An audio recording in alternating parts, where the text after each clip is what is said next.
Salam sejahtera dalam nama Tuhan Yesus Kristus. Marilah kita bersyukur. Oleh karena kasih karunia Tuhan, kita diberikan kesempatan lagi untuk dapat belajar dari kebenaran firman Tuhan. Kali ini saya mengajak kita belajar dari Efesus pasal 5 ayat 1 sampai 21. Sebelumnya, marilah kita berdoa. Kami datang kepadamu ya Tuhan, dalam kerinduan supaya kami mengerti kehendak-Mu melalui bagian firman Tuhan yang akan kami pelajari bersama saat ini. Kami mohon Roh Kudus menerangi kami, memberi kami hikmat dan pengertian yang benar supaya kami mengerti firman Allah, lebih daripada itu mentaatinya dalam kehidupan setiap hari. Berfirmanlah bagi kami semua dalam nama Tuhan Yesus. Amin. Saudara-saudara yang kekasih dalam nama Tuhan Yesus Kristus, berkaca dari Efesus pasal 5 ayat 1 sampai 21, saya mengangkat tema bersinarlah. Sekali lagi, bersinarlah. Saudara-saudara yang kekasih dalam nama Tuhan Yesus Kristus, ini merupakan sebuah tanggung jawab sebagai orang percaya. Bukan sekedar tanggung jawab, tetapi bersinar menjadi terang itu juga merupakan jati diri kita, identitas kita sebagai terang untuk menerangi kegelapan. Tetapi sesungguhnya siapakah kita sehingga kita dipanggil untuk bisa menerangi kegelapan? Bukankah banyak di antara kita yang merasa tidak cukup mampu, merasa minder? Bagaimana mungkin kita dengan segala latar belakang kita yang mungkin hitam, yang mungkin gelap, tetapi dipanggil untuk bersinar menjadi terang. Tuhan Yesus mengatakan, kamu adalah terang dunia. Demikianlah hendaknya terangmu bercahaya di depan orang, supaya mereka melihat perbuatanmu yang baik dan melihat dan memuliakan Bapamu yang di surga. Saudara-saudara yang kekasih, dalam nama Tuhan Yesus Kristus, kalau kita belajar dari kitab Efesus, kita akan melihat kekayaan kebenaran tentang kasih karunia Allah yang memanggil orang-orang berdosa, rancangan Tuhan yang besar, memanggil siapapun dari latar belakang apapun untuk menyerahkan kehidupan kepada Kristus pada rancangan Allah, master plan Allah yang besar, dan kemudian dipanggil, dikuduskan, dan diutus untuk hadir di tengah-tengah lingkungan di mana Tuhan mengutus supaya kehidupan kekristenan boleh menjadi berkat. Saudara-saudara yang kekasih dalam nama Tuhan Yesus Kristus, sekali lagi ini sungguh merupakan panggilan yang sangat mulia bagi kita. Kita dipanggil untuk dapat menerangi kehidupan lingkungan kita, orang-orang di sekitar kita, sesama kita.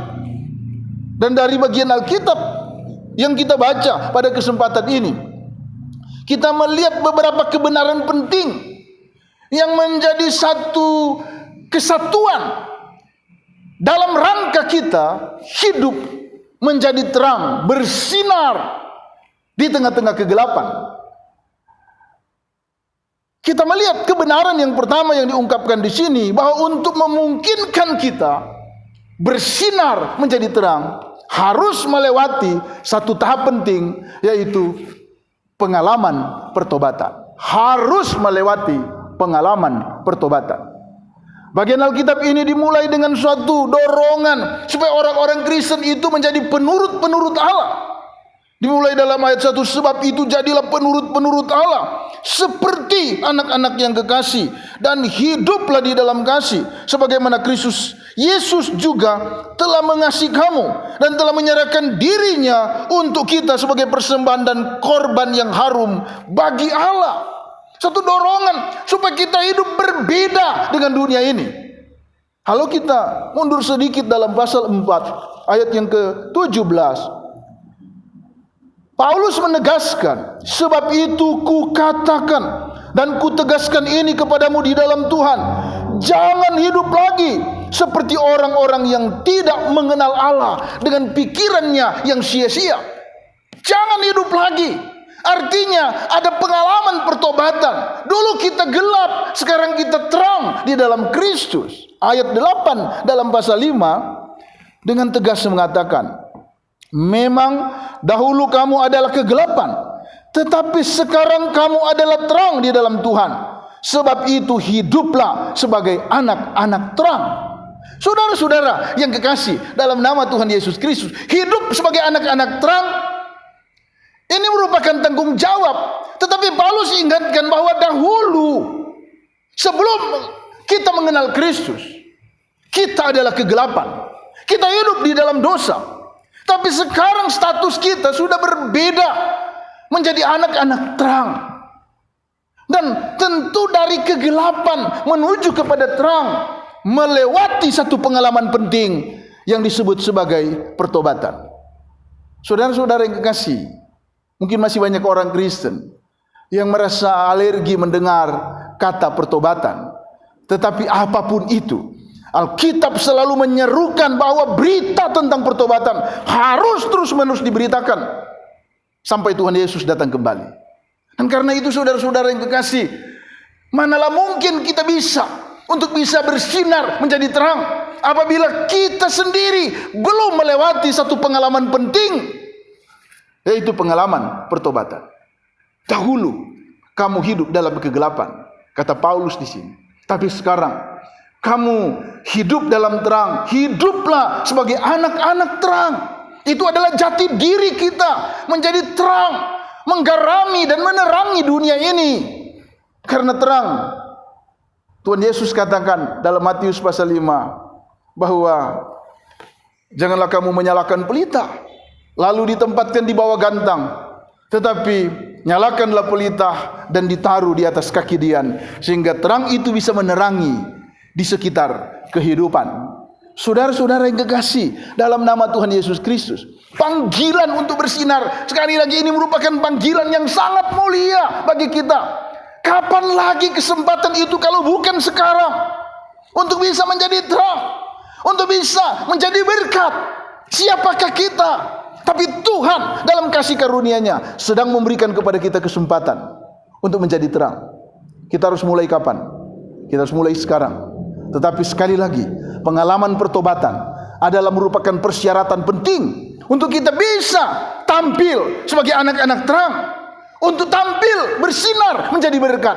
Karena itu, kalau ada kesempatan untuk bertobat, Bapak, Ibu, saudara-saudara yang kekasih, yang belum tersentuh dengan pengalaman pertobatan, barangkali masa pandemi COVID-19 ini adalah satu kesempatan emas bagi kita untuk mendengarkan suara Tuhan memanggil kita. Dalam kitab Ibrani mengatakan, pada hari ini jika engkau mendengarkan suaraku, janganlah keraskan hatimu seperti dalam kegeraman. Kesempatan terbaik yang Tuhan berikan kepada kita adalah hari ini. Besok mungkin kita tidak ada lagi. Itulah sebabnya pengalaman pertobatan ini sekali lagi adalah pintu masuk bagi kita. Bukan saja membawa kita pada pengalaman keselamatan di dalam Kristus, tetapi keselamatan yang Tuhan sudah berikan itu menjadi semacam fondasi bagi kita untuk tampil menjadi terang. Bersinarlah sesuai dengan kasih karunia dan talenta yang Tuhan berikan dalam hidup kita. Bersinarlah. Kebenaran penting yang harus kita lihat, yang pertama di sini adalah pengalaman pertobatan. Untuk bersinar harus melewati pengalaman penting ini, yaitu pengalaman pertobatan. Lalu yang kedua, yang ditekankan bahwa untuk memungkinkan kita bersinar, tidak cukup ada pengalaman pertobatan saja, tetapi juga kita harus bertumbuh dalam kebenaran. Ayat 9 dengan jelas mengatakan, karena terang hanya berbuahkan kebaikan dan keadilan dan kebenaran. Setelah kita melewati satu tahap penting dalam pertobatan itu, maka otomatis kalau benar-benar pengalaman pertobatan itu terjadi, maka pasti akan terjadi pertumbuhan, bertumbuh dalam kebenaran, dalam keadilan. Dan ini merupakan panggilan Tuhan bagi kita setelah kita menjadi orang Kristen baru. Oleh karena bertobat mengenal Kristus, maka kemudian konsekuensi dari pengenalan kita akan Kristus itu adalah terjadi pertumbuhan, bertumbuh dalam kebenaran, tidak lagi bertumbuh dalam kepalsuan, Tidak lagi bertumbuh dalam ketidakadilan, tidak lagi bertumbuh dalam ketidakjujuran, tetapi kita bertumbuh dalam kebenaran. Buah-buah Roh Kudus akan menjadi semakin nyata di dalam kehidupan kita. Dengan tegas dalam ayat-ayat selanjutnya, ayat yang ke-11, jangan turut mengambil bagian dalam perbuatan-perbuatan kegelapan yang tidak berbuahkan apa-apa, tetapi sebaliknya telanjangilah perbuatan-perbuatan itu. Telanjangilah perbuatan-perbuatan kegelapan, dan akan nampak perbuatan-perbuatan kebenaran sebagai buah dari kehidupan yang telah melewati proses pertobatan. Dan disinilah kemudian kesempatan-kesempatan untuk kita bersinar, untuk bisa menjadi berkat, menjadi sesuatu yang Tuhan berikan kepada kita, satu kasih karunia yang tidak dapat kita takar nilainya dengan nilai-nilai dunia ini. Kesempatan untuk menjadi berkat, bersaksi tentang kasih karunia Allah di dalam kehidupan ini. Saudara-saudara yang kekasih, berapa lama engkau menjadi orang percaya? Berapa lama engkau mengenal Kristus? Tetapi sudahkah engkau memulai dengan penuh bergantung pada kekuatan Roh Kudus untuk menyaksikan tentang kasih karunia Allah, menyaksikan tentang Injil Kristus yang adalah kekuatan Allah? Roma 1 ayat 16 mengatakan, karena aku mempunyai keyakinan yang kokoh dalam Injil, sebab Injil adalah kekuatan Allah yang menyelamatkan. Kalau Injil adalah kekuatan yang menyelamatkan, maka panggilan bagi kita sekarang ini adalah bagaimana kita dapat berbuah dari kebenaran Injil itu, sehingga kita terbuka kesempatan-kesempatan baru untuk kita memberitakan kebenaran, dan itu merupakan buah dari tanggung jawab di mana Tuhan memanggil kita untuk bisa melayani, bersinar, dan menjadi berkat. Saudara-saudara yang kekasih, dalam nama Tuhan Yesus Kristus, untuk bersinar kita harus melewati pengalaman pertobatan yang pertama. Lalu yang kedua, kita harus bertumbuh dalam kebenaran. Dan yang ketiga, dalam ayat 15-21, kita melihat untuk bersinar, kita harus berani mengevaluasi diri. Berani mengevaluasi diri. Ayat yang ke-15 mengatakan, karena itu perhatikanlah dengan saksama bagaimana kamu hidup. Janganlah seperti orang bebal, tetapi seperti orang arif. Saudara-saudara yang dikasih, berani mengevaluasi diri disebut dalam ayat yang ke-15 ini sebagai bagian dari kearifan, bagian dari tanda bahwa kita dituntun oleh hikmat Allah. Jadi orang yang mau bersinar adalah orang yang dituntun oleh hikmat Allah. Dan hikmat Allah itu salah satu bentuk yang paling praktis adalah keberanian untuk membuka diri. Ayat 15 itu jelas sekali punya makna yang dalam. Perhatikanlah dengan saksama bagaimana kamu hidup. Kata perhatikanlah di sini mengandung pengertian evaluasilah dengan cermat, dengan seksama, dengan teliti. Apa yang menjadi bagian yang harus dievaluasi? Dikatakan di sini hidupmu. Ternyata pengalaman pertobatan, lalu kemudian bertumbuh dalam kebenaran, membutuhkan penyegaran dari hari ke hari. Harus dievaluasi. Jangan sampai kita terjebak kepada stagnasi secara spiritual. Kita sudah merasa cukup puas dengan rajin ke gereja. Kita mungkin sudah merasa cukup puas, sudah saat teduh tiap pagi.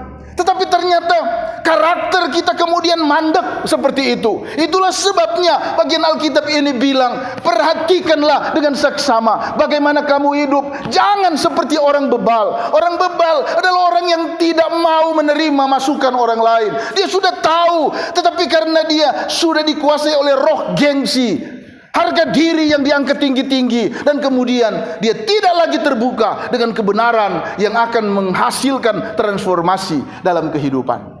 Karena itu, perhatikan dengan saksama. Jangan seperti orang bebal, tetapi seperti orang arif.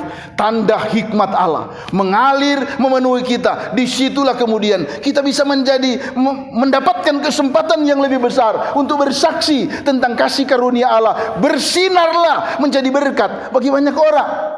Saudara-saudara, bagian ini ketika kita berani mengevaluasi diri, artinya berani untuk mengadakan perbaikan-perbaikan dalam kehidupan. maka kita kemudian mulai memberikan kesan-kesan yang baik kepada banyak orang, sehingga pemberitaan kesaksian tentang Injil tidak selalu secara verbal mengatakan kepada orang lain, percayalah, bertobatlah, Yesus itu Tuhan, tetapi juga dalam kehidupan bagaimana kita tampil, ada Yesus di dalam kehidupan kita, benar-benar terekspresi oleh karena dievaluasi dari hari ke hari.